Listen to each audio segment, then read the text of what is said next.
Hey guys, welcome back to Anthony's Tennis Hub. My name's Anthony Hirsch, and today I want to talk about the Miami Open draw. I'm going to go section by section, giving my winners for each section. Then I'm going to go quarterfinals, semifinals, and finals, giving my winner for each quarterfinal, semifinal, final, also how many sets I think each matchup's going to be, predictions for different players, matchups, etc., etc. in this tournament. I'm going to do, hopefully an Indian Wells, one more Indian Wells video, hopefully a podcast this Friday talking about the end of Indian Wells. Then I think, I'm going to, take away the podcast every Friday label, because I've done a pretty great achievement of failing to post that on Friday nearly every time.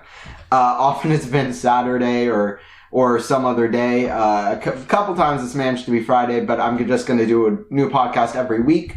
Just make it a weekly podcast, and maybe I'll aim to do Friday or one other day of the week. I'm not sure yet, but in general, it's just going to be mainly a weekly podcast to look forward to whenever I kind of feel like posting it or whenever I can.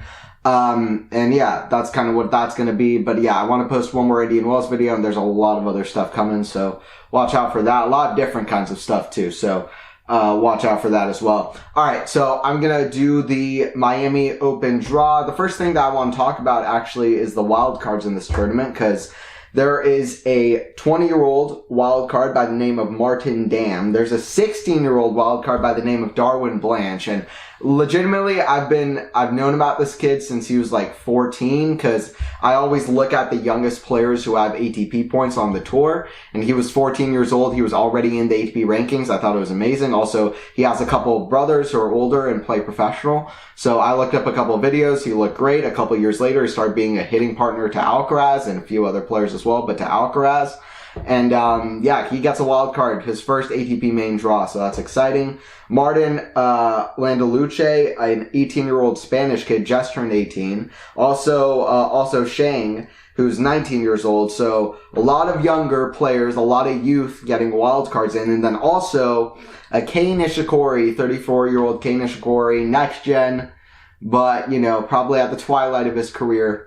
And he's having one more go of a season. I hope he can get that done. I'll also mention his name when we get to his point in the draw, because this is his first tournament back since Atlanta. Alright, let me get into the tournament. So, first section, we have Alcaraz, Coric, Musetti, and Shelton are the 4 seeds in that section of the draw. The story of the section is, can Alcaraz keep it going? He loves the Indian Wells conditions. Man, do they help out his serve. His serve is high bouncing. It is a kick serve. And, his serve often, especially recently, I feel like it's been missing his spots, but at Indian Wells, that's all neutralized. Also, he was just looking better in general. That serve, he was playing better. He was playing smarter, more within himself. And that was really cool. Miami is more low bouncing. It's not as high altitude. We'll see how that kind of plays into the mix with Carlos, but I think Carlos likes Miami as well. I think it only made Sinner's victory last year even just that impressive that he was able to beat him after Alcaraz beat Paul and Fritz in incredibly impressive fashion, despite both the other two guys playing really well, Fritz having just beat Rune in straight sets. Alcaraz plays great in Miami. We saw that 2 years ago as well, his first ever big title. So we'll see. He's going to be a tough customer. He's now has the winning streak. He stole the winning streak from Sinner. Not quite 19 matches though yet. But can he keep it going? He's back in good form, and man, is he good with like 78.8% win rate in his young career so far. It's crazy. It's gonna be really interesting to see where that win percentage ends up. But if that gets higher or if it gets lower from where he has been so far. A lot of people think it's gonna get higher. But matches of the section, I go Alcaraz versus Monfils in round 3 and Alcaraz versus Vukic in round 2. What I like to do is I don't just do the first round, et cetera, et cetera. Like, I don't just do the matches we're necessarily going to get. I do any kind of potential popcorn matches that I think are pretty viable, at least. And Alcaraz versus Monfils could be crazy if we get it. Monfils would have to beat Coric, but that would be really cool.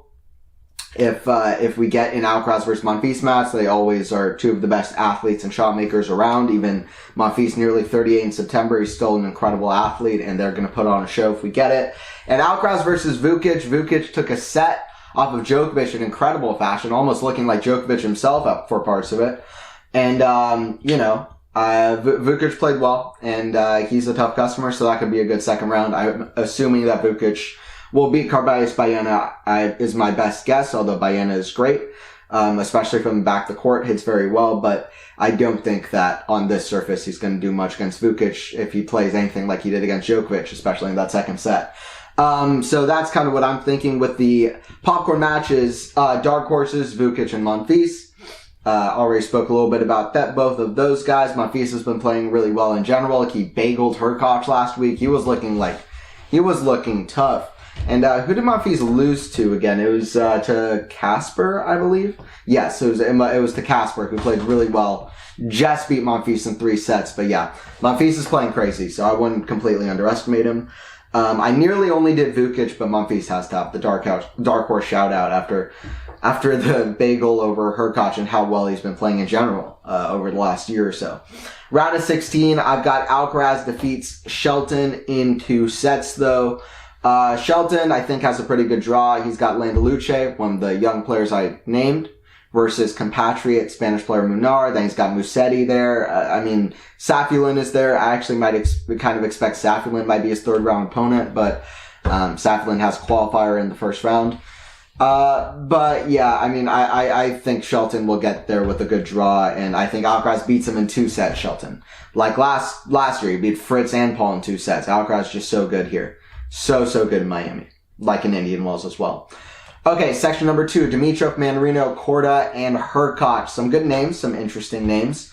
Hurkacz and Dimitrov both Masters winners. Korda likely could be a future Masters 1000 champion. We'll see how his career kind of unfolds. But story of the section, Dimitrov can get the Masters quarterfinal gauntlet, reach the quarterfinal stage of every Masters.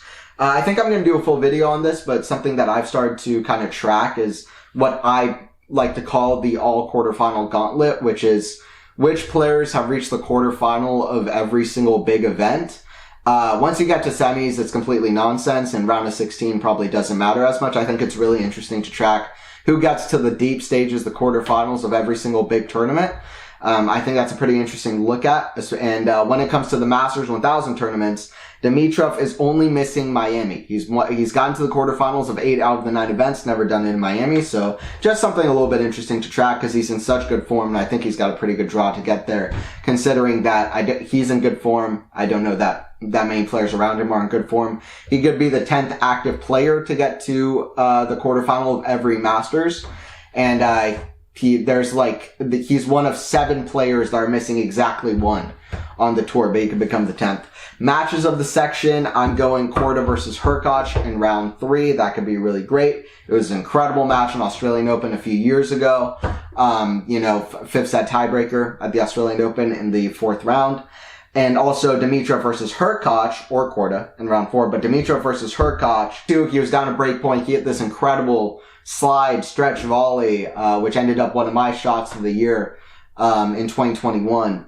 And that was an incredible shot. Had he lost it, Hurkacz would have been up a break. Likely we would have seen a different outcome the way the match was going. But Dimitrov won that, got to the semis.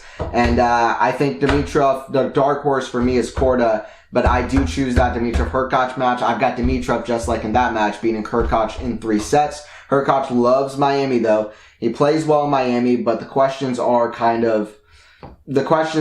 of form the last few events. He's had a good year. He had a good result in the Australian Open. He's lost a few good players. He got to the final of United Cup, lost barely to Zverev. So he's had a decent tournament, but since that Australian Open, lost to Humbert in straight sets. Humbert's been playing crazy though, but he lost to Greek Sport in a 3rd set tiebreaker in Rotterdam, which isn't ideal, although Greek Sport's great, picks it up in Rotterdam. Lost to Humbert again in Dubai in 3 sets. Humbert saving match point.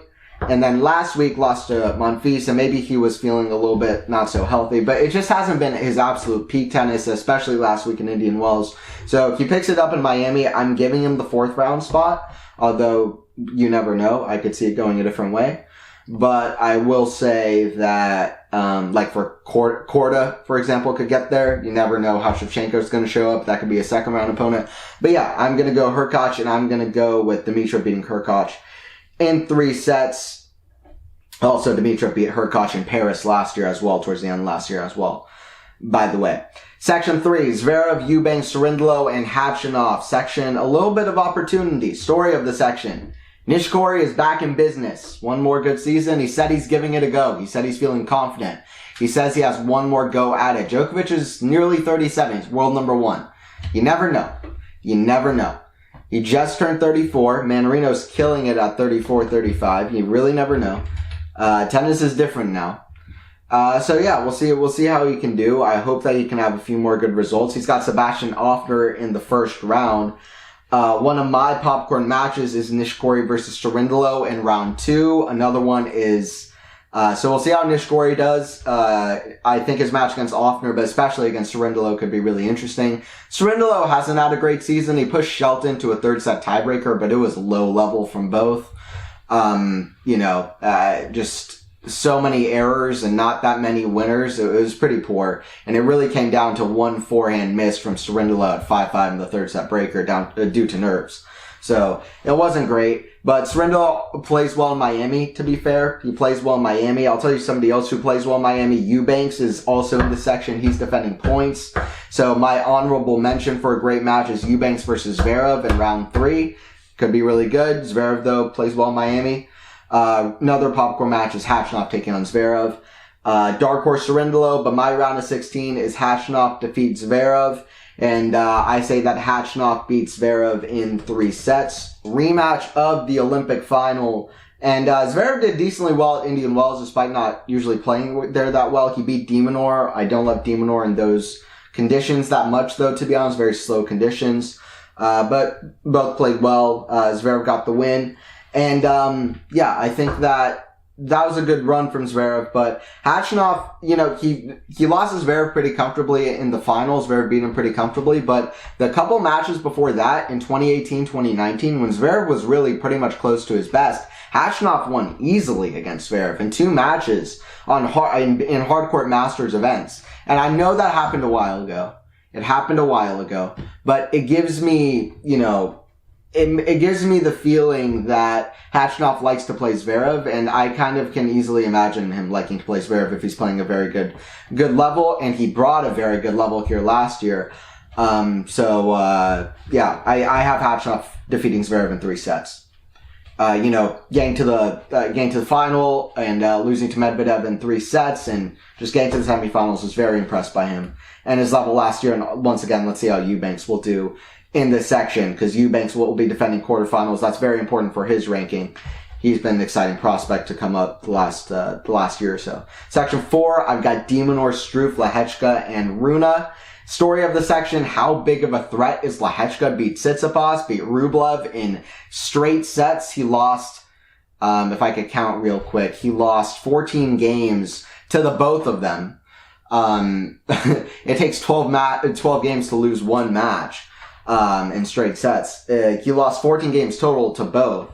And, he was playing insane last week. So, how big of a threat is Lehechka? Matches of the section, Rune Morozov versus round 2. I've got a few here. Rune Lehechka round 3 and Rune versus Dimitrov round 4. Basically all of Rune's draw. Rune is an easy person to say he might not be able to go that far, just because he has some tough opposition here that could be interesting, but Morozov playing really well last week.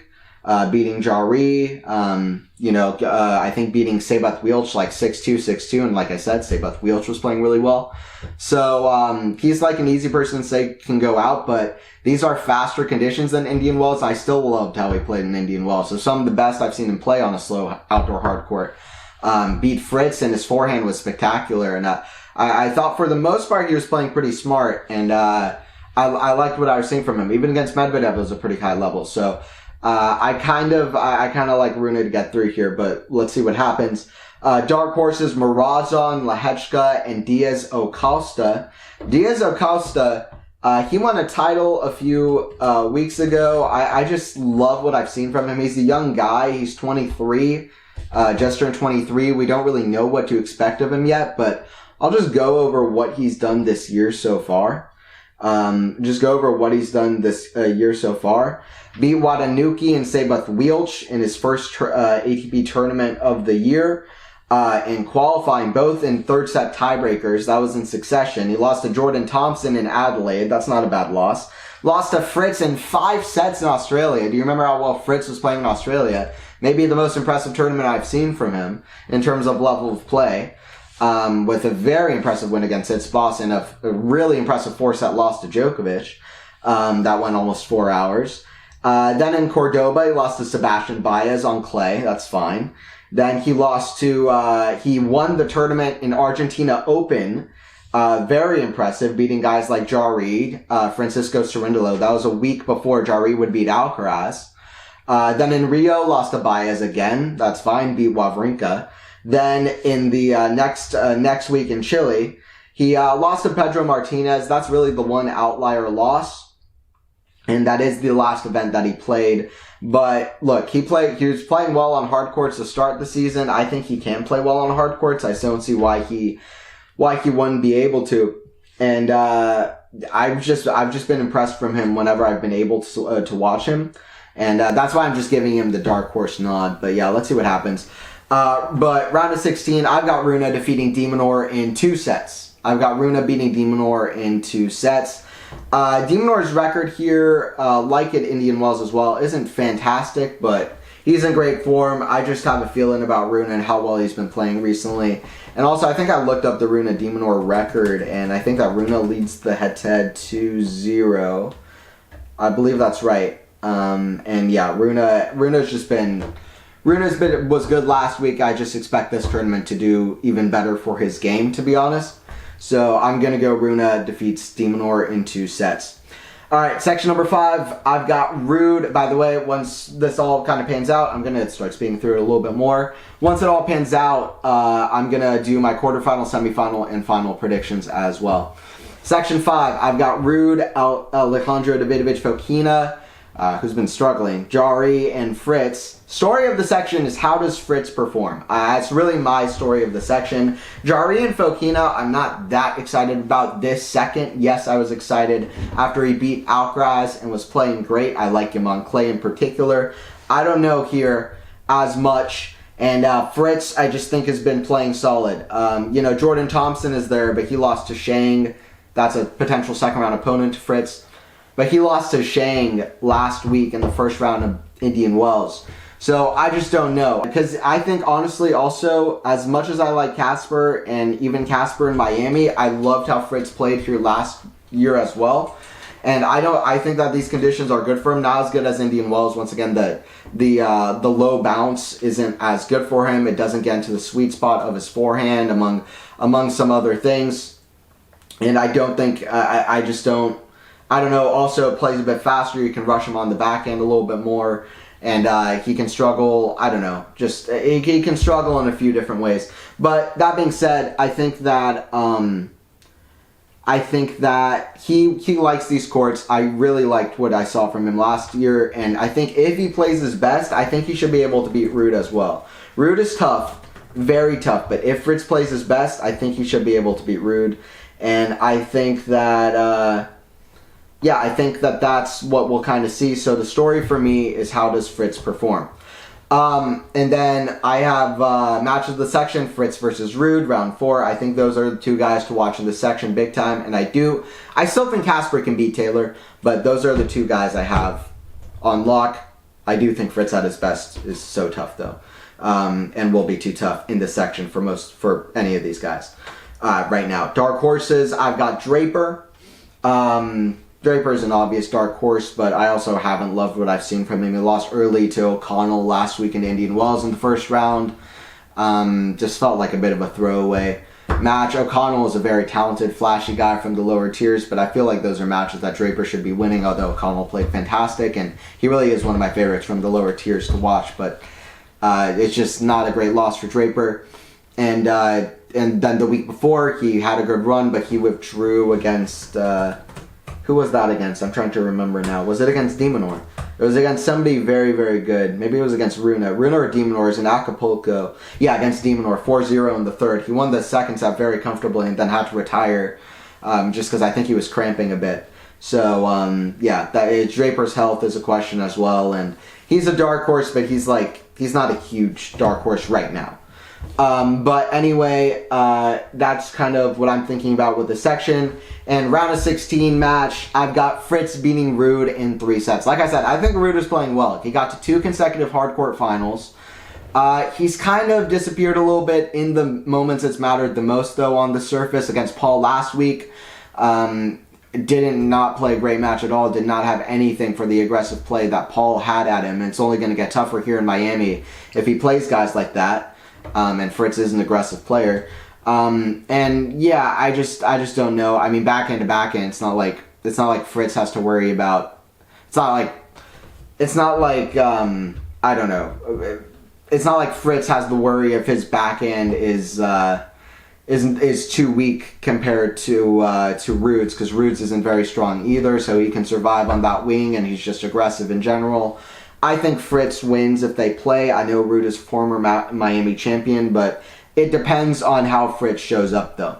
It's a big question of how Fritz shows up. If Fritz shows up to his best, I think he wins. I think he wins in 3 sets because Ruud is playing well. He played a great match against Monfils to get through that. Monfils was tough, but it was like he played a great game at 4-2 against Paul last week, and then he got to 4-3, and then he literally played like a 1.5 minute game where he hit 4 early ball forehand unforced errors completely wide, like well out of sorts. Minaur is just too good, but even in that final, I didn't think he showed up to his best against Thompson. He definitely didn't, and that's a final he probably should have won, although I know Thompson played really, really well, but Ruud should have played a little bit better, and I think that Ruud should have probably won that match. Also, Ruud has been playing a lot of tennis, so I want to make that clear. Fritz has been showing some good signs, and yeah, like I said, played super well, super confident. Beat Rune in straight sets in like an hour or something. It was like 6-3, 6-4. It was not a long match. Very confident before losing to just an alien level Alcaraz, who played really well. So yeah, that's kind of what I'm thinking with that. Then section 6, speeding up a little bit through this. Humbert, Baez, Norrie, and Medvedev. Story of the section is Medvedev trying to defend, but I think, like, listen, there's one tough name here that's really standing out to me. Match of the section, Humbert versus Medvedev, round 4. Medvedev doesn't like playing Humbert. He just lost to Humbert in Dubai. Humbert is the type of guy right now, especially now that he's not hitting as many early ball errors, but it's, even back in the day, I mean, or not back in the day, but a few years ago, a few years ago in 2022 in the United Cup, he beat Medvedev in a 3rd set tiebreaker, played out of his mind, and another great sign of what was to come, of what Humbert is doing now. And he has a winning record against Medvedev, and I like Humbert against Medvedev. I think it's going to be tough. Dark horses, I actually have none. I don't really get too excited about any of these guys as a really big dark horse. Of course, I like all of these guys: Fucsovics, Purcell, Caboli, Giron, Hijikata. I mean, these are guys I like. Kopfer. These are all great players. Botic got, I think, to the quarterfinals last year, but he's just not in form right now at all, and he just seems out of sorts. So I like all these guys, but none of them are standing out to me as dark horses. And by the way, how I describe dark horses is players that are outside the top 16 seeds, and that I think, if they're like 17 in the world, I have to think they could do really, really well. Cameron Norrie is like Baez. You know, he won a couple titles on clay, but he only had to beat one top 50 opponent. I'm just not sure. Humbert is going to be so tough, if not Giron. And Norrie is probably my biggest pull for a possible dark horse, but I'm not going to go that far. No dark horses here for me. The match, I've got Humbert defeating Medvedev in 3 sets. I've got Humbert beating Medvedev, and yeah, I think a lot of people are going to have Medvedev on upset alert. I think the upset is going to happen. I think Medvedev takes a set, but I think the defending champion will go out. He played amazing in Indian Wells. He's had a great season, despite losing 2 finals to 2 very good players in Sinner and Alcaraz in Indian Wells and Australian Open, but Medvedev absolutely could go far. He could win this tournament. I know a lot of people are going to predict him for that. I picked him to lose early in Australia. He got to the final, so I could bite my tongue here, especially because Humbert lost to Tommy Paul, like 6-4, 6-4 last week. But Indian Wells plays relatively slower. I do not like Humbert on a slow court. I'll tell you what. I also felt like Humbert, well, first of all, I felt like Tommy Paul played great. And Paul played really well last week. Like, Paul is somebody to watch big time. He might even be looking at a top 10 spot. There are a few guys now who I think might be looking at top 10 spots that have not been top 10 yet. I mean, Tiafoe and Dimitrov are the last couple of guys to get to the top 10 for the first time, but whether it's a guy like Hugo Humbert, whether it's a guy like Tommy Paul, or whether it's a guy like Sebastian Korda eventually, or I'm forgetting a couple other guys there, but there's some guys who really will have plays at a top 10 spot fairly soon, so it'll be interesting to watch that. But Humbert is one of those guys, Paul is one of those guys, and Paul played incredible. Humbert, I felt like, had an off day. Not many winners at all. He won 11 out of 28 second serve points, made just 53% of first serves in. Both sets he had chances at 3-4, and then it kind of fell apart at 4-4. At 4-4 in the first set, he had two fairly poor forehand errors, and then a shot off the baseline from Paul caught him off. Paul took the first set, and then the second set, Paul was just too good. Humbert unable to hit through the court. Paul doing really well off both wings to be aggressive, played good defense to offense. So Paul just played really well, and I think that was mainly the thing, and also I don't think that was a good representation of how Humbert is going to play here on a faster court where he's able to hit through better, and also how he's been playing this year as a whole. I don't think that 1 week necessarily shows what will happen the next week as well. I've got Humbert getting through here. It's definitely a sign that you like players running with confidence, some momentum, and maybe that kind of an outlier performance could lead that way, but they also could not, so I'm just going to go the other way. Section 7, I've got Rublev, Echeverry, Bublik, and Tsitsipas. Story of the section, some youth coming through. Absolutely some youth coming through. Matches of the section, I've got Hurkacz versus Blanche, round 1. Darwin Blanche, the kid I was talking about, excited for that. Hurkacz has played some crazy matches this year. Murray Berrettini, not really a match of the youth, but Berrettini back in his first Masters. That's an honorable mention for the story, which is Berrettini back in a big tournament. Arnaldi Fils, round 1, is another one that I've got. This is definitely, bar none, the best first round matches of any section. Also, Darderi versus Shapo's there too. Darderi, a very talented young player to watch. Luciano Darderi just won his first title out of nowhere. I think in his first or second ATP tournament. I think his second. So yeah, and he was looking talented. I think he might even be better on a hard court. So yeah, absolutely watch out for that. By the way, Bublik versus Arnaldi or maybe Fils could be good as well. And my other match of the section, I've got a lot for this one, is Rublev versus Tsitsipas round 4. Just kind of comes with it. But yeah, those first round matches are going to be fantastic. Hurkacz, Blanche, Arnaldi, Fils, Murray Berrettini. Excited to watch all of those with some young players, and also Murray Berrettini.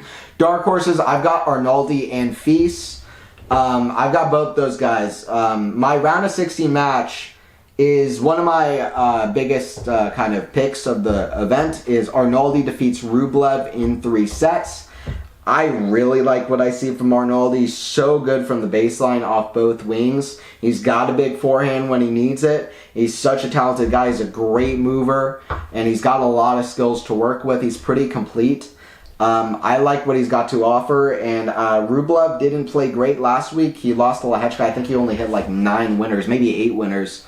And Lehechka played great, but Rublev did not. And I don't know. I don't know if it's a result of what happened in Dubai and maybe Rublev's focus being off a little bit. But even last year in Miami, I mean, I didn't, or the year before that, I lost to Kyrgios like 6-3, 6-0. Last year, he lost to Sinner and completely dismantled him. To be fair, it's still one of the best matches I've ever seen Sinner play.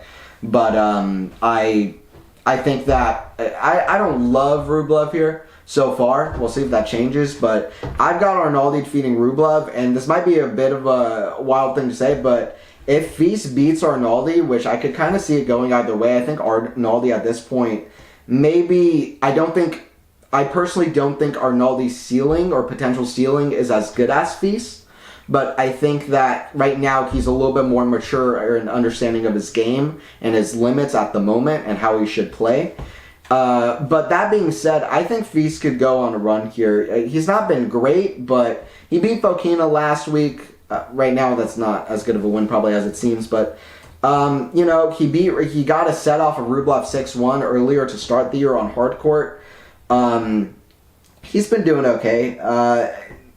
It's not been great, but at Indian Wells, he beat Fokina, he beat Borges, he lost to Casper. I just don't think is a really good matchup.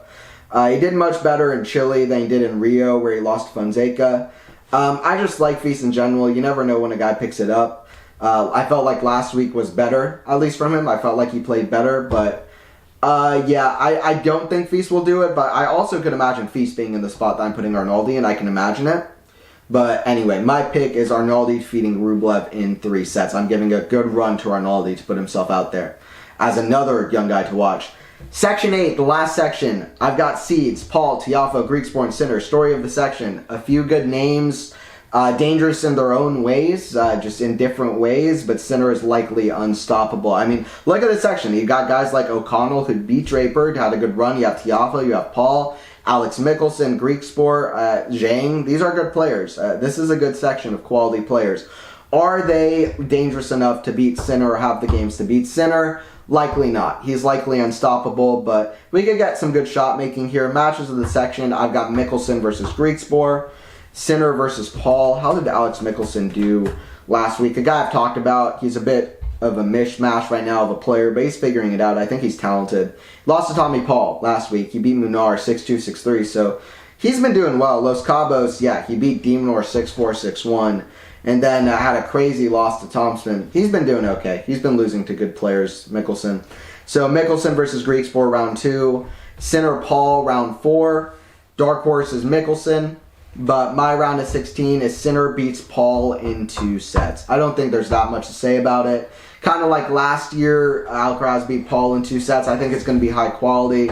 Really think Tommy Paul is playing well. He loves this part of the season. He loves the hard courts, but I think Sinner is just too good right now. So I've got Sinner beating Paul in 2 sets. Quarterfinals, semifinals, and finals predictions now. Alright, now I will talk about the last stages of this event. So for the first quarter, I've got Alcaraz beating Dimitrov in 2 straight sets. Dimitrov actually beat Alcaraz the last time that they played in Shanghai, but I felt like this was at the peak of Alcaraz really not being at his best form. This was his first time playing in Shanghai. Dimitrov was playing incredible. I feel like Dimitrov's level is ever so lowered. Alcaraz's has really risen. The head-to-head is actually 3-1 for Alcaraz. Alcaraz has one of the best first returns on the tour, one of the best first serve returns, and that will really hurt for Grigor. Also, if Grigor could even get to this stage of a quarterfinal, that would be amazing. Like I said, this would make it so that he's reached the quarterfinal everywhere, which would be really good. So this would be a big shot-making contest. Both guys so talented, but I think overall Alcaraz, the way he played so buttoned up in Indian Wells, I expect that he's going to continue that on to Miami, at least for the most part, that he's going to keep on his momentum. So I'm going to go over Dimitrov in 2 sets, and I really do like Carlos in Miami to add on to how well he plays in Indian Wells as well. Even if now I succumb that most likely Indian Wells may be a little bit better, he's played some incredibly good tennis in Miami, and he has such a vast skill set that so many different courts that can suit his game in so many different ways and so well.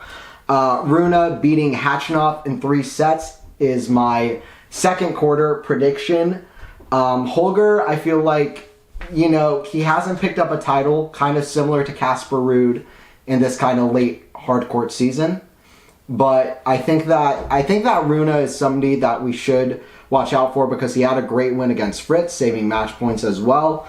And, you know, he keeps showing flashes of brilliance, even if there's a really annoying dip from him at parts of his matches, whether that's 1 point or 1 game or 1 set. That's something that can be buttoned down a little bit, but he is 20 years old, and his speed moving up and down the court, his serve, it's all very good, very impressive. I think he'll like this court more also in Miami, not by a lot probably compared to Indian Wells, but I think he'll like this court more. And yeah, I think it should be good. Khachanov, like I said, hasn't been in his best form. I expect him to reach the quarters, but I have Rune over him because semifinals of Acapulco, did well in Indian Wells. I mean, I think that he's, you know, steadily showing that on an outdoor hard court like the final Brisbane as well, he can perform even if he hasn't picked up a title yet on an outdoor hard court. I have him getting to the semifinals, having a little bit of a run here. Then in the next one, I have 2 names that shouldn't get to this spot, but I have them in here. I have Hugo Humbert taking out Taylor Fritz. Like I was saying, I think Fritz loves playing in Miami as well, but obviously Indian Wells is his bread and butter. Also, it's the home crowd. Everything works perfect for Fritz in Indian Wells. He has an obscene record there, even if this year was a little bit disappointing. Hugo, he likes a big match. He likes playing a big player. If he comes to this point, if he gets to this point, he might just blaze through the competition a little bit. So the other guys earlier in the tournament want to keep Humbert out of this spot, I think. They want to push him away. Because if he gets to this spot, who knows what will happen? We don't know. We don't know. This guy is like 6-0, I think, in finals now. He's like 10-10 versus top 10 players. If not a positive record, I'm not sure exactly what it is, but it's very good. And yeah, Fritz is very good. I think he'd be content with a quarterfinal run, just like last year where he lost to Alcaraz. But I give Hugo a bit of a run. I think he's primed for a good run at a big tournament. I think this will be it. Semifinals Miami, got to the quarterfinals of Shanghai, I think. So yeah, I give him a semifinals to Miami. I would love to see that for him because he's been in great form. Sinner beating Arnaldi in 2 sets is my prediction for the other. Arnaldi is one of my biggest picks in this draw. We'll see what all happens with it. I did think he was promising against Alcaraz, which is part of why I picked him here, despite the very one-sided scores in the second and third set. But I thought that Arnaldi across the board was really impressive, and like I said, has the big shots, has a big skill set, very complete player, a great mover. And but that being said, against the top guys, I don't know right now. Against Sinner, I just don't know. I think Sinner will keep it going in Miami. Like I said, for Sinner, he's 2021, first time he played the tournament, got to the final. 2022, basically didn't play against Francisco Cerundolo, retired at 4-1 the first set in the quarterfinals, would have had Casper Ruud in the semis, who knows, had he not been injured. And then the next year he got to the final against Medvedev. So he likes playing in Miami, has a great record here. And yeah, I have Sinner over Arnaldi. Semifinals, Alcaraz versus Rune. I have Alcaraz beating Rune in 2 sets. That is my prediction for that semifinal. That would be a great one if we have it. I think Rune would be happy to run for the semis, but I just think Alcaraz on outdoor hard courts, it might be close, but I think Alcaraz has all the shots right now to beat Rune, and if he plays us button down, it really comes down to the fact that if he plays us button down, I think that he will, and serves as well as he does, I think he'll do well. I think maybe he might have trouble against the Rune serve. If Rune is able to kind of push him back and hit big shots, it'll be interesting to see what all happens. I don't remember, have they played since, when's the last time that those two played? They played at Wimbledon, they played at Paris, right? So the head-to-head is 2-1 for Alcaraz, is that right? Let me see here. Rune versus Alcaraz head-to-head. They played at Wimbledon for sure. Alcaraz, I think, won in 4 sets. Here we go. It should be showing up now. Rune and Alcaraz, they've been 4 sets. The first match was in Paris, which was not finished. Yeah, the record is 1-1. So Paris and Wimbledon. Yeah, well, Wimbledon, I don't know if it's a very good show of it, although both guys really weren't that experienced. Alcaraz just played like he's been playing at SW19 for 15 years. Rune, on the other hand, also was very new, but he figured it out as well, too. Both had very impressive runs at Wimbledon for how little they've played on grass courts, and that's another reason I wish grass court season was longer, because not only does it feel very disjointed, and not only is grass tennis great and so prestigious and historic, but also maybe young players would have a better chance against veterans of the tour, like Federer, like Djokovic, or Serena. Like, maybe young players would have a better chance against these players have they more practice on grass courts. While everything is becoming clay and slow hard courts, everything is so slow, and obviously grass is tough, and obviously grass is hard to play on, and it's so difficult to adapt and keep kept, and it's like there's so many problems that come with it. But if you really take the time to really look at it and watch it, you understand how high the peaks of grass are and how fun it is to watch and how fun it is maybe even to play once you master it, and the fast points you get and the great shot making you got out of the 80s, out of the 90s on grass courts, which accentuated that play. Now grass courts is running out, and a guy like Alcaraz, he has to do outlier stuff to win Wimbledon on his, what was it, 3rd attempt? First attempt he had just turned 18. So, you know, I just think, like, we need to make the grass court season longer. 100%. We need a Grass Masters 1000. There's no ins or outs about it. You can name a million reasons not to do it, but you can name a billion reasons to do it. It needs to be done. just point blank period. In tennis, we need a grass Masters. We need a longer grass season. That being said, this was a great match on Wimbledon. 4 sets for Alcaraz, but Alcaraz was just too good. In Paris, Alcaraz retired at the end, but Rune played too well. He was good.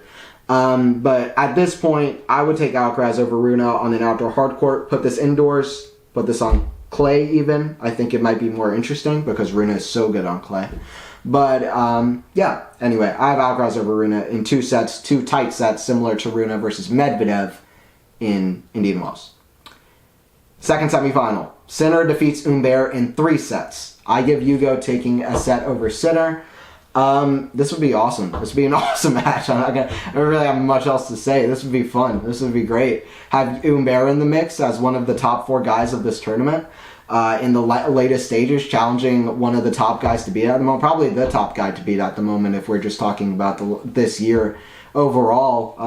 19 matches in a row.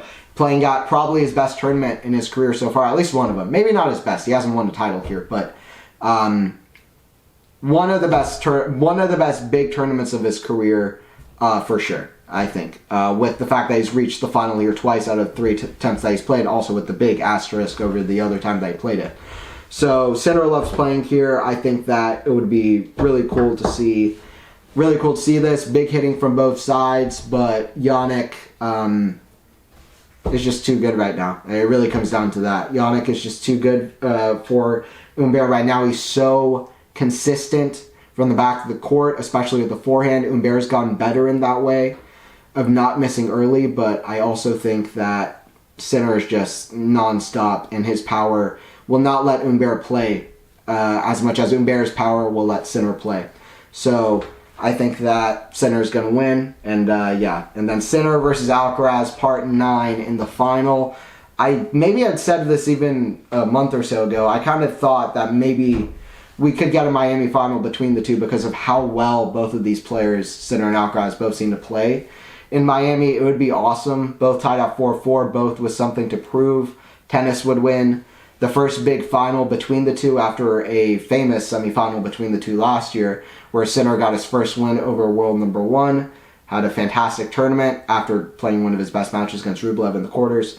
It would be a really great match between the two at a tournament they both play well at. And I just think Sinner would be so motivated. I think he likes his court a little bit more. I think the high bounce shots of Alcaraz would in trouble Sinner as much on this court, which is less high altitude and more low bounce. And I think that Jannik would enjoy his serving at this court more as well, which has only gotten better. And I think he'd be able to hit through Alcaraz a little bit easier. And I think the motivation above anything of Sinner trying to beat Alcaraz right after Alcaraz beat him at Indian Wells. We saw the exact same thing last year. And guess what? History can tend to repeat. So I think that after last year, semifinals lost and finals won, I think we'll see the same thing. Sinner beats Alcaraz in 3 sets. Maybe a little bit of a predictable choice, but that's the choice that I'm going with. I just think that in the most likely scenarios, that's what happened. I think that we would be the better for it, to be honest. All right, thank you guys for joining in. I'll be here with more stuff. I'll be here with more stuff about Miami and a lot of other stuff as well. So yeah, please don't forget to subscribe to Anthony's Tennis Hub. Please get the name out there, share around this podcast and this channel. If you can, I would appreciate it. And don't forget to like. I appreciate everybody watching, and I'll see you guys at the next one.